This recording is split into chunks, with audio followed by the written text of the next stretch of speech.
अंत तक। सो ये रहा वोल्टेज का कर्व, ये ब्लू कलर से जो कर्व इंडिकेटेड है, और ये है करंट का कर्व,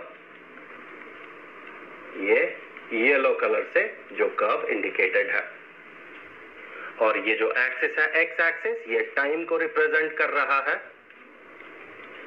हमें पता है एसी में जो वोल्टेज होता है इंस्टैंटेनियस वोल्टेज, इसे हम रिप्रेजेंट कर सकते हैं ई मैक्स अर्थात maximum voltage into sine of omega T से।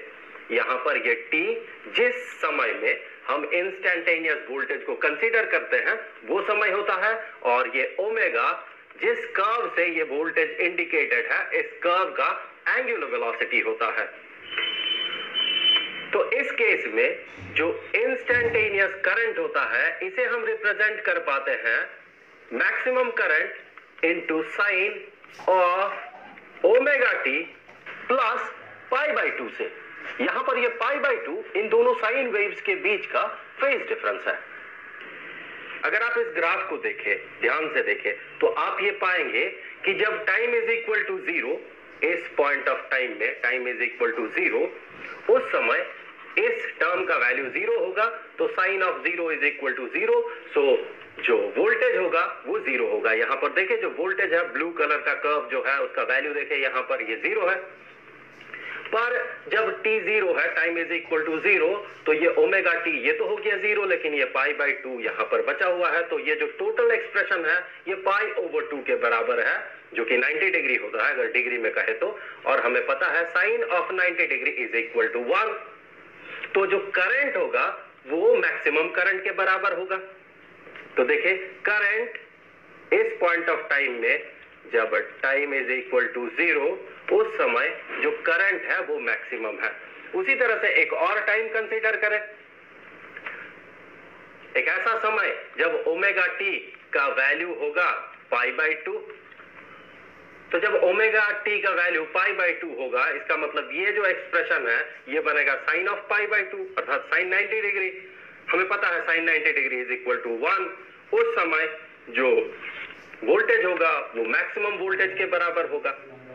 तो यहां पर देखिए वो समय कौन सा होगा, वो समय ये होगा। इस समय देखिए जो वोल्टेज है वो मैक्सिमम है, तो ओमेगा टी उस समय पाई ओवर 2 के बराबर है। यहां पर देखिए ओमेगा टी अगर पाई ओवर 2 होगा अर्थात पाई बाई 2 90 डिग्री होगा, तो ये पूरा का पूरा एक्सप्रेशन 180 डिग्री हो जाएगा।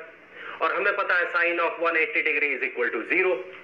तो ये पूरा जो वैल्यू होगा इसका इंस्टैंटेनियस करंट का, ये इसके बराबर होगा, जो कि बराबर होगा 0 के। तो करंट उस पॉइंट ऑफ टाइम में होना चाहिए 0। तो यहां देखें उस पॉइंट ऑफ टाइम में, इस पॉइंट ऑफ टाइम में जो करंट था वो 0 के बराबर। हमें इस एक्सप्रेशन से इस सिस्टम के लिए इस एक्सप्रेशन को डिराइव करना है। सो ये हमारा टारगेट है।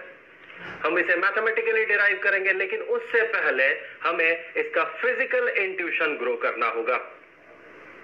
क्योंकि अगर आप मैथमेटिकल इक्वेशन डिराइव करते हैं लेकिन इसके पीछे का जो कारण है, इसका जो मतलब है, वो अगर नहीं पता होता है तो फिर इस इक्वेशन का कोई मतलब नहीं बनता है। तब ये इक्वेशन कुछ वेरिएबल्स और कुछ मैथमेटिकल ऑपरेटर्स बन के रह जाएंगे। तो चलिए देखते हैं ऐसा क्यों होता है।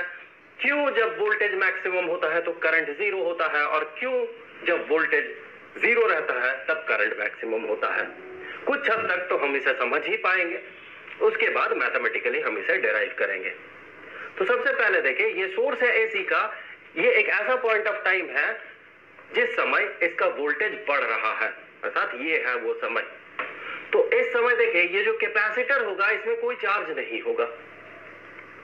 तो जब इसमें कोई चार्ज नहीं है अभी और इसका पोटेंशियल अभी बढ़ रहा है, तो ये कुछ करंट सेंड करेगा, और जब ये करंट सेंड करेगा तो कुछ पॉजिटिव चार्जेस यहाँ आके जमा होंगे और कुछ नेगेटिव चार्जेस इस प्लेट में आके जमा होंगे।